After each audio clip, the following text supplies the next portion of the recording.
And welcome to News Channel 8. I'm Junior Garcia, and here are some of the top stories we have for you tonight. Delegate Plaskett plans to push economic development.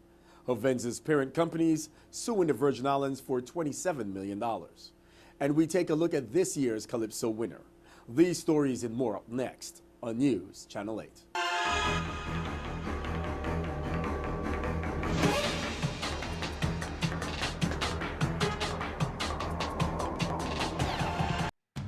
I Trade Earth brings you News Channel 8, a Puerto Rico and Virgin Islands-based approach to economic development and the global marketplace, one small business at a time. Call 866-396-8278 for more information or look at us on AsSeenOnChannel8.com for I Trade Earth. In our top story, newly elected delegate to Congress Stacey Plaskett opened her office to meet and mingle with friends, family, and supporters Tuesday on the first day of the new Congress in Washington, D.C. Despite heavy snow outside, a small crowd of Virgin Islanders packed Plaskett's congressional office in a Cannon House office building, chatting, enjoying some callaloo and red peas soup, pâtés, and other traditional Virgin Island favorites while waiting to say hello and wish her well. Many were proud Virgin Islanders like Myrna Roberts, who has lived in the States for nearly 50 years, but has lots of family in the territory and gets back when she can. Or Roland Revere, a St. Thomas native who works in the D.C. school system, and Roxanne Fleming Costin, a public relations professional in Virginia Beach. In other news, Hovenza Refinery's two parent companies are suing the territory for a combined $237 million in back taxes in two separate civil suits filed in the U.S. District Court. Hovenza itself is not a party to the suits, just the Virgin Islands-based parent companies, which are local affiliates of parents Hess Oil and the Venezuelan state-owned oil company PDVSA. PDVSA is seeking $153 million, and HOVEC is seeking $84 million. While the details and amounts of both suits differ slightly, both challenge the Virgin Islands Internal Revenue Bureau's decision to disallow the companies from retroactively deducting losses in the 2008 year from tax obligations for 2006 and 2007. Hovenza's owners are claiming large losses in 2008, but IRB asserts Hovenza underpaid 2008 taxes, disallowing a number of large deductions focused on a small number of extremely well-compensated employees. HOVEC and PDVSA dispute the legal basis and timelines of IRB's actions, saying in part that the statute of limitations expired and on adjustments on 2008 returns before IRB rejected the deductions. Meanwhile, we now hear from Lieutenant Governor Osborne Potter after he was sworn in on Monday. We live in a democracy where everyone is free to express their choices in leadership publicly and not have to worry about retribution. I pray that we here in the territory will always have that privilege.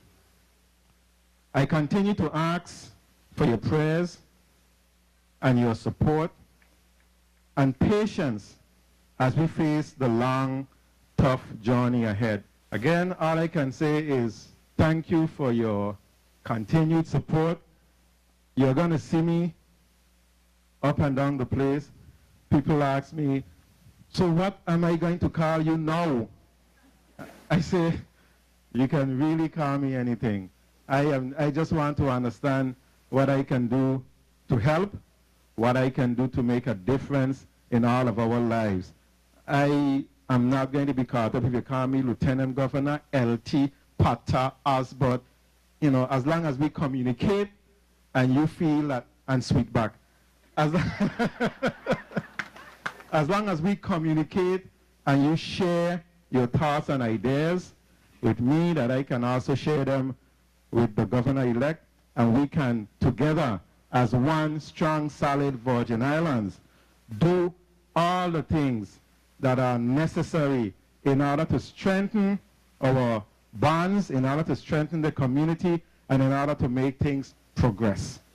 That's all I ask. Tonight, we continue our interview with Carnival President Davidson Charlemagne as he reflects on the Carnival this season. With the funding we had, I think we did a great job and we pulled it off. It was a success. We just want to make sure that everybody keep up with what's going on, because you know, when you don't know, you'll be talking out of tongues, you know, the turn that, you know, you assume the assumptions that you might have.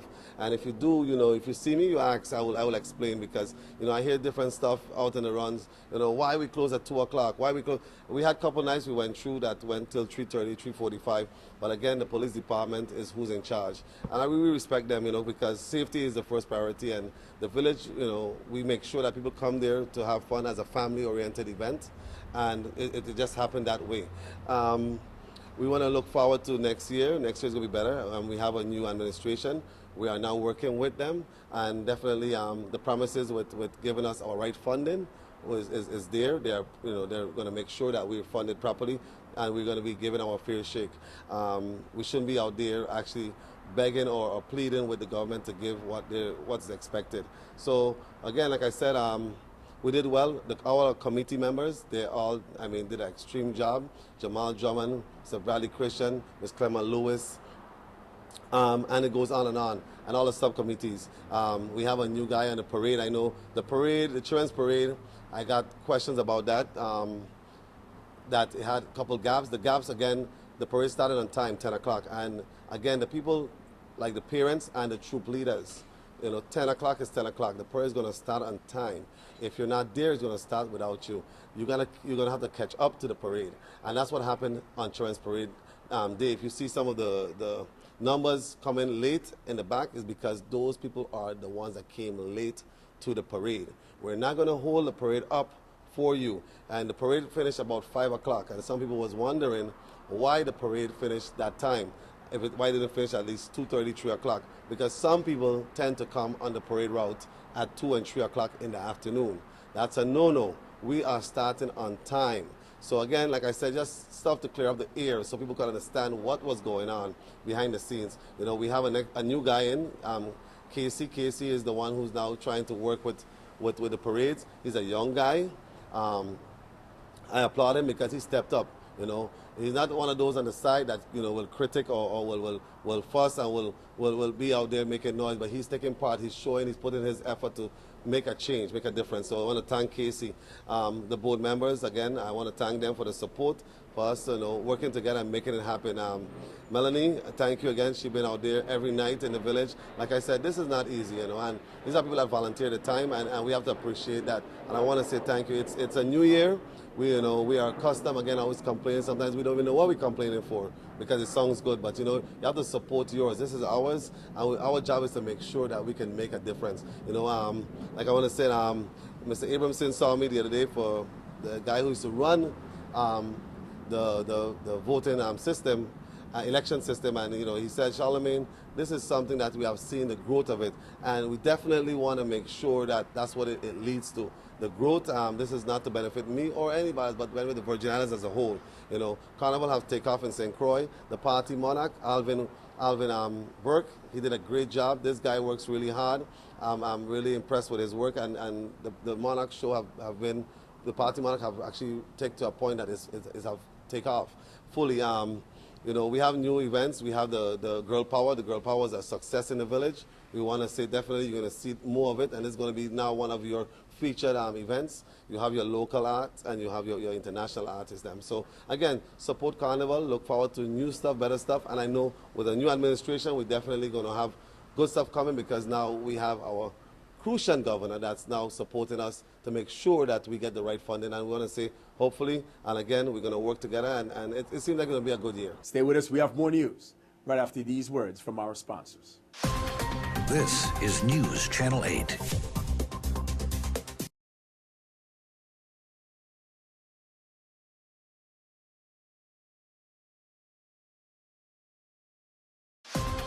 This is News Channel 8. And welcome back to News Channel 8. The Department of Health will be holding some flu outreach programs as they will be sharing information on the best way to protect yourself and your family from the flu. The dates are January 16th at the AARP office, Sunny Isles, 9 a.m. to 3 p.m.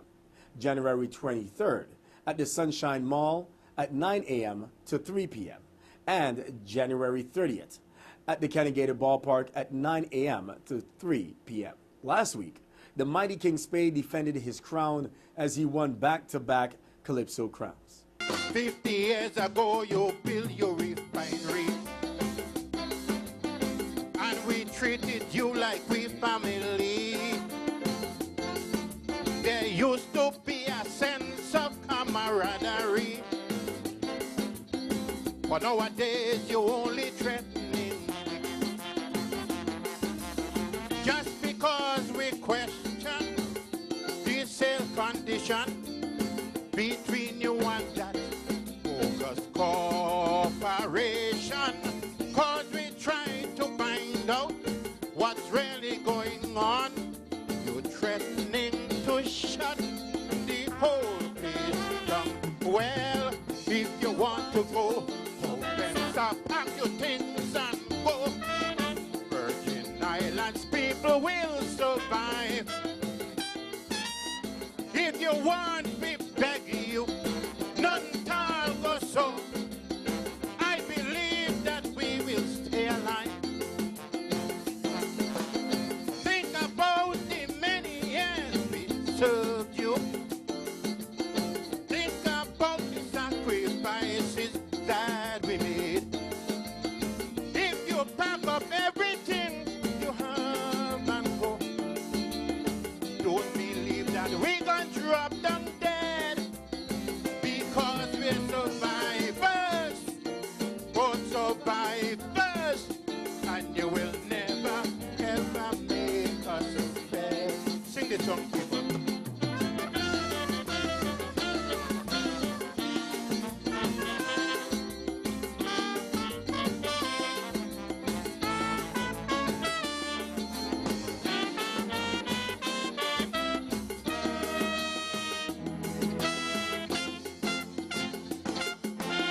Now, because of our financial condition, you think we must bow to your demand. But I know that you have an obligation, and we will fight you until thy kingdom come. Yes, right now I'm hearing you won't sell weak gasoline, because the senators and them didn't sign that thing. Oh yes, it is frightening, very, very frightening. But listen to the chorus that my people sing. Hey, if you want to go, better pack your things and go. Virgin Islands people will survive. If you want, we afraid you, none tall go so. I believe that we will stay alive. Ladies and gentlemen, thank the sponsors, AT&T, Latrice, Innovative, Mickey Richards, all of those. Ladies and gentlemen, your king for tonight, and retaining with 1,846, King Spade.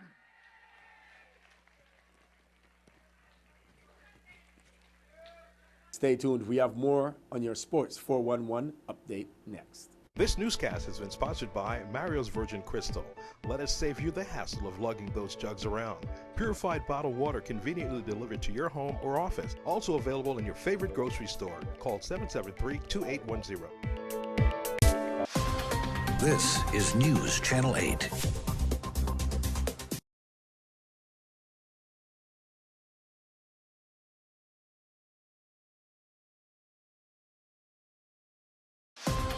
This is News Channel 8. In your Sports 411 update, we bring you one of the featured races from this past horse racing event.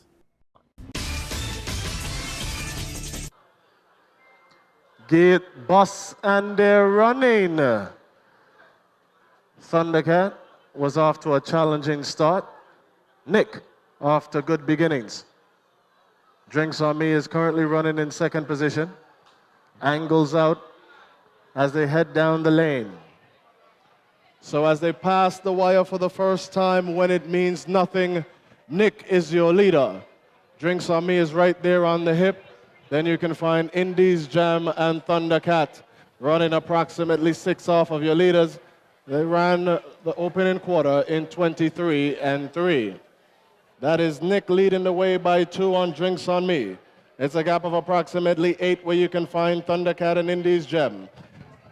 As they prepare to enter the backstretch, that is Nick still running comfortable. A length and a half off of it is Drinks on Me. They ran the first half in 49. Still approximately 7 off of your leader, Thundercat, and just a little bit further back is Indies Gem. So as they pass the half-mile pole, it is still Nick now opening up by 3 on Drinks on Me. Thundercat is now kicking and starting to make a move. Indies Gem still has a whole lot of work to do. They ran the first 6 in 1:15-1. Nick is now being chased by Thundercat. Drinks on Me starts to fade. Indies Gem is well out of it. In the middle of the turn, it is Nick. And here comes Thundercat. At the top of the turn, Nick is trying to hold off Thundercat, who's already under the whip. And down the stretch they come. Nick on the inside, Thundercat on the outside. Thundercat now angles in towards the rail. Nick under heavy right hand by Jose Hernandez.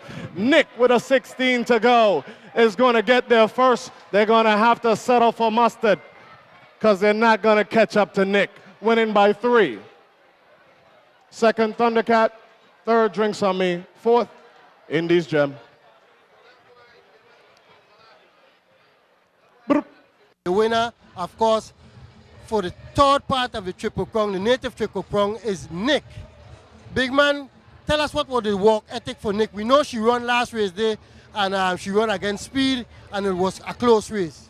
Nothing different, man. Nick always been consistent with, speed just get a better end of the first 2 legs, but she always showed that she could have closed and catch him, just this race was long. I would have really liked him to be in the race, but I mean, it is what it is, So you think if if speed was in this race, it would have been a much different race? It would have been a much different race too, but I think it would have been a good race. I wouldn't say we would have won, but it would have been a good race today if speed was in the race. Is Nick going to run next year? Yeah, of course. Well, we're going to thank you for that win. Thank you very much, and wishing you the best of luck for the near future. All right, thanks a lot, and this one is for Pete grandmother Cambo, okay? Just running this race for she too. Okay, thank you very much. Stay with us, we have your weather coming up next. Your weather coming up next.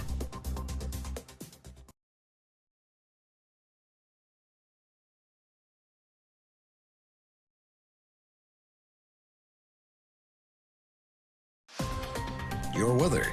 And here's a look at your local weather. Tonight, isolated showers, partly cloudy with a low around 70. East-northeast wind 18 to 20 miles per hour. Chance of precipitation is 20%. Thursday, isolated showers, mostly sunny with a high near 84. East-northeast wind 15 to 17 miles per hour. Chance of precipitation is 20%.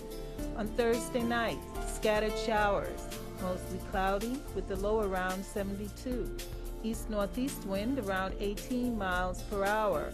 Chance of precipitation is 40%. New precipitation amounts of less than 1/10 of an inch possible. And on Friday, scattered showers, mainly before noon. Mostly sunny with a high near 86. East-northeast wind 18 to 20 miles per hour. Chance of precipitation is 40%. New precipitation amounts of less than 1/10 of an inch possible. And on Friday night, scattered showers, partly cloudy with a low around 74. East wind 20 to 22 miles per hour. Chance of precipitation is 40%. New precipitation amounts of less than 1/10 of an inch possible. This is Cheryl Francis with your Channel 8 News Weather. Well, that's a look at what's happening here in our territory.